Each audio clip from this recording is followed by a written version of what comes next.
Verdade. Devocional de 16 de outubro. O mal inevitável. Ai do mundo por causa dos escândalos, porque é inevitável que venham escândalos, mas ai do homem pelo qual vem o escândalo. Mateus 18, 7. É muito comum as pessoas associarem Jesus apenas aos episódios em que ele fala com uma voz consoladora. De fato, no que se refere a consolo, ninguém falou como ele. Deleitamo-nos em ouvi-lo convidar docemente.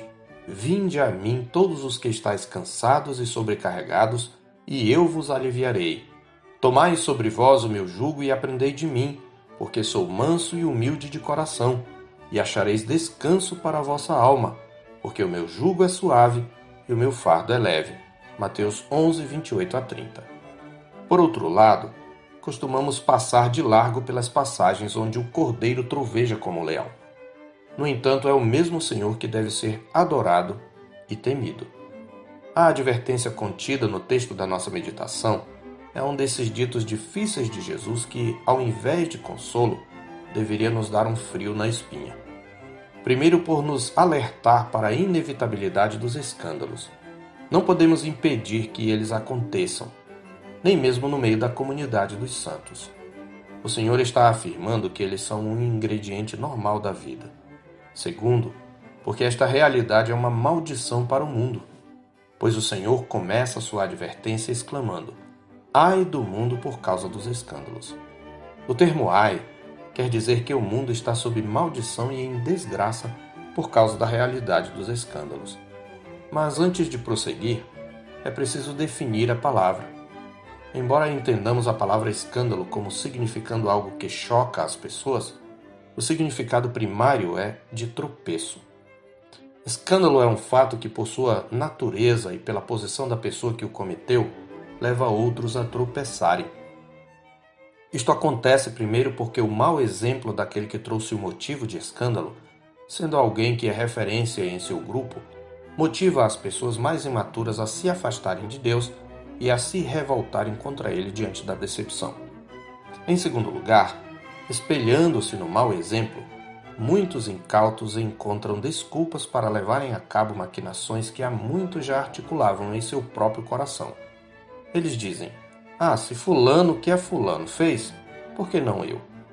Não é de surpreender que, particularmente em nosso país, haja tantos escândalos de corrupção envolvendo desde os mais altos escalões até os cargos menos importantes.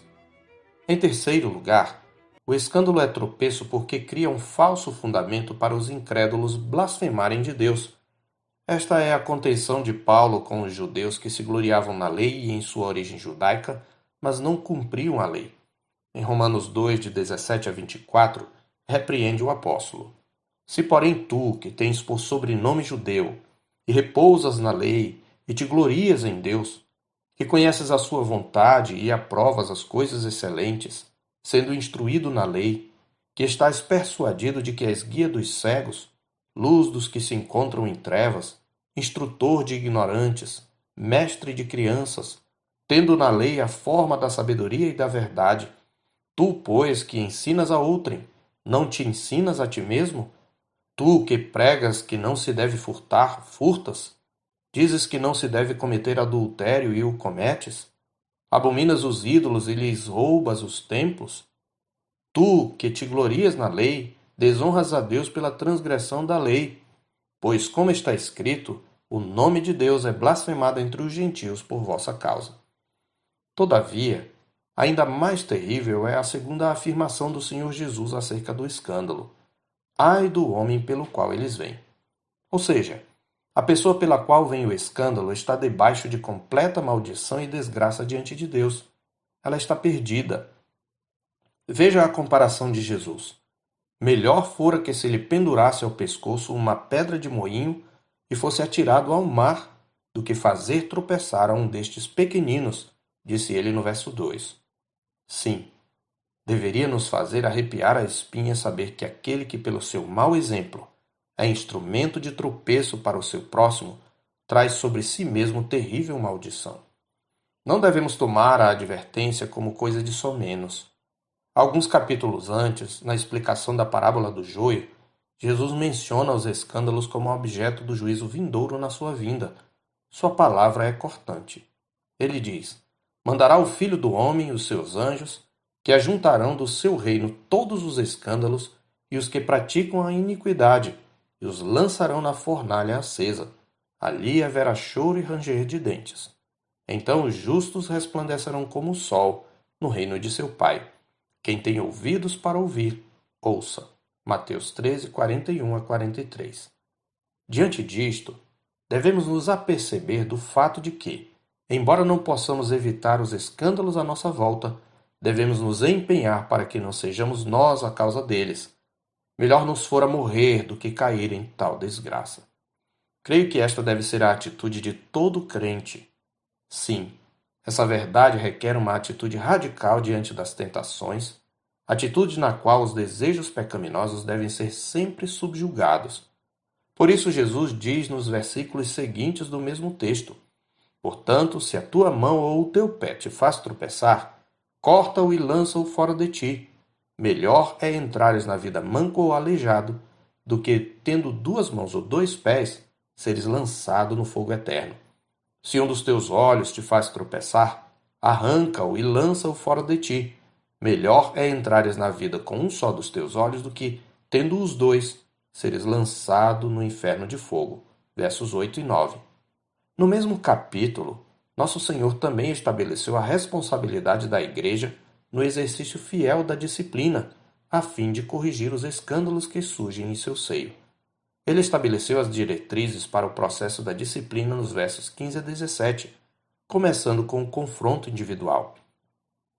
Se teu irmão pecar contra ti, vai arguí-lo entre ti e ele só. Se ele te ouvir, ganhaste o teu irmão. Se, porém, não te ouvir, toma ainda contigo uma ou duas pessoas, para que, pelo depoimento de duas ou três testemunhas, toda palavra se estabeleça.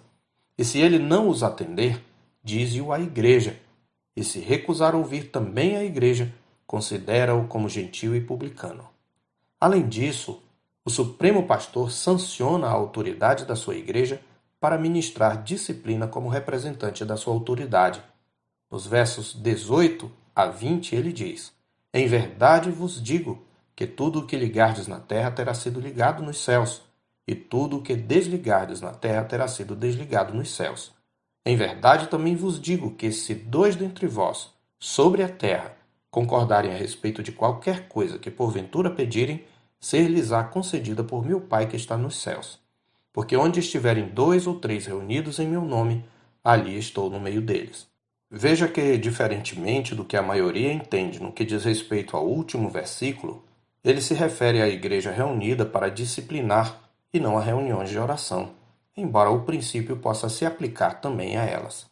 Temos aqui, portanto, uma série de graves advertências do Senhor da Igreja quanto ao cuidado que devemos ter no que diz respeito aos escândalos. Convém-nos, pois, atender à advertência que diz: aquele, pois, que pensa estar em pé, veja que não caia. 1 Coríntios 10, 12. Diante desse alerta, só nos resta, com temor e tremor, fazer nossa a oração do salmista no Salmo 69, verso 6.